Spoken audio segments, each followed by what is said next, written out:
Oak Creek police are still investigating the police shooting of a man at a veterans home in Milwaukee this month. But Fox 6's Bill Miston has found new details about what happened inside. We're also taking a look at the suspect's history, including brief standoff with police years ago at the FBI building. Bill? 66-year-old Stanley Stubblefield was shot and killed by a Milwaukee police officer. Now, court documents are providing insight about what happened that morning this month and Stubblefield's previous run-ins with the law and history of mental illness. It was around 7:30 on December 20th. A transport driver for Vets Place Central was in the basement. So was 66-year-old Stanley Stubblefield in the nearby cafeteria. A search warrant affidavit says the driver told investigators Stubblefield was highly agitated and pointed a gun at him.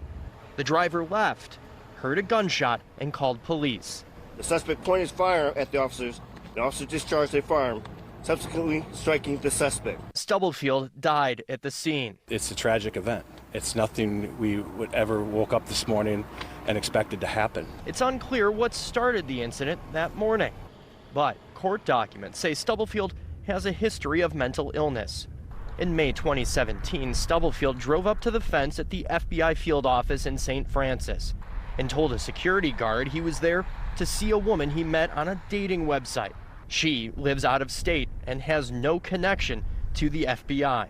Court documents say Stubblefield refused to leave and then walked up to the gate and showed he had a gun, and then got into a brief standoff with officers. Days after he was charged with a misdemeanor in that case, records show Stubblefield sent threatening Facebook messages to the woman. That threats case was dismissed after the woman didn't show up for trial. But Stubblefield was sentenced in 2019 to 60 days in the House of Corrections for the standoff. Court documents say Stubblefield was diagnosed with bipolar disorder.